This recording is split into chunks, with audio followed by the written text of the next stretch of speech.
Hi everyone, welcome to the next chapter of our Flutter development course. So in this particular chapter, we are going to continue to work on stateful widget. And in the previous few chapters, we had worked on stateful widget and we had started to interact with them. So specifically what we did earlier was we wanted to change the image of a particular UI once we click on a button. So that's why we created the stateful widget. So let us get back to the app and see what is the progress of the app. So if we so this was the basically the app which we are working on. So what we had done is once we click on roll dice button, it will change the image to a roll of 6, which we had written here specifically. So let's see if that works or not. So if I click on roll dice, it will always change the image to 6. So no matter, right now our code only allows to change the dice to an image showing a roll of 6, no matter how many times we click the button, because this is what specifically we have written here. So it's statically being changed to a roll of 6 when we click the button.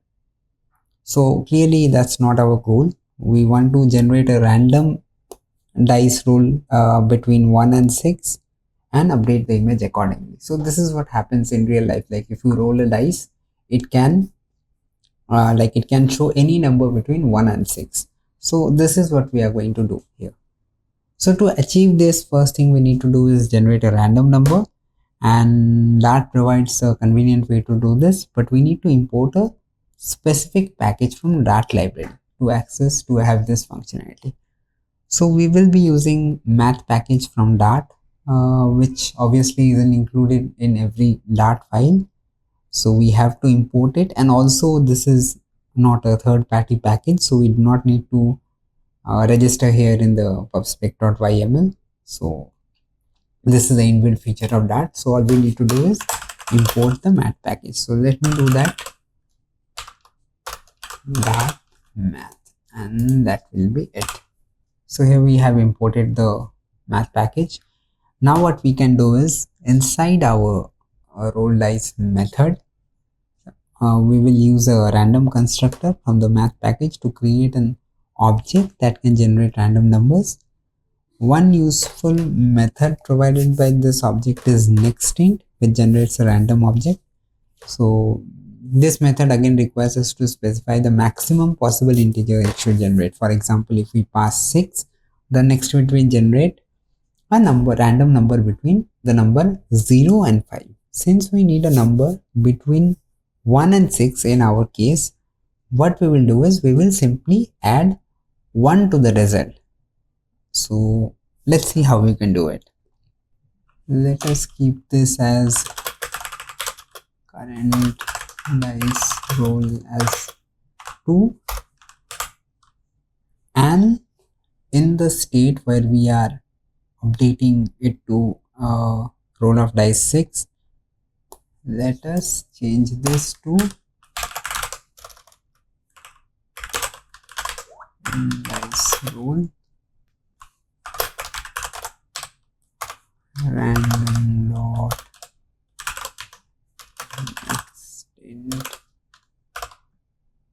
and it will be 6 in our case plus 1.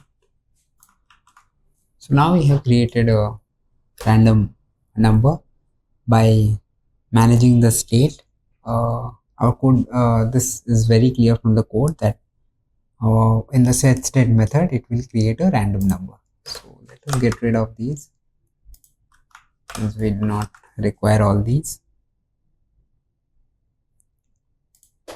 Now instead of here using an active dice image, what we will use is we can directly, since this was our package active dice image, so this was our path, right? So we will just directly use here for now.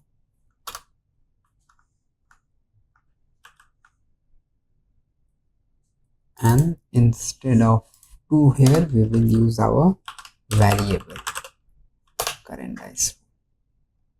So let's see if this works or not. Let us run the app, reload the app, and see what happens. So if I click on roll dice now, you can see it's generating a random number. And also it is showing the image accordingly. Now this was perfect. Everything is working perfect. This is what we wanted to achieve, and we have achieved it. Now the problem here is currently each time roll dice is executed, a new random object is created.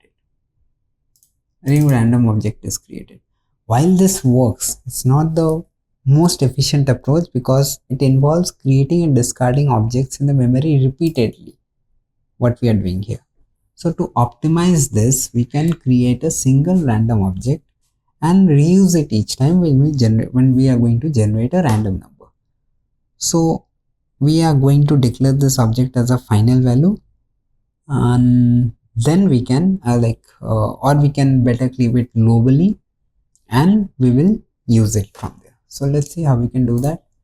So for that, we can use a final randomizer, or let us keep it globally here so that it can be used by every class. Let us name it as randomizer and use it. So now instead of this random here, we will be using the object randomize. And let's see if it works or not. Reload the app. Now there we have it. We have successfully implemented a random dice roller using a stateful widget.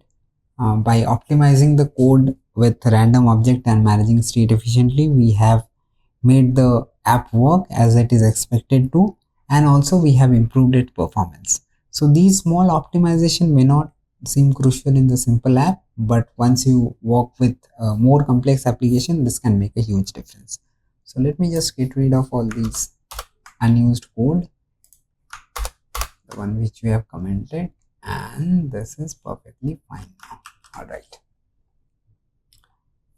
so this will be it for this particular chapter. If you find this helpful, don't forget to hit the like button and subscribe to Instantly Academy for more Flutter tutorials. And also you can leave a comment if you have any questions or need further clarification on any of this topic. I will be happy to help. Thank you for watching the video. If you have enjoyed this video, please give it a thumbs up and also share it with your friends. Please do not forget to subscribe to our channel Instantly Academy for great content like this. So see you in the next chapter. Thank you.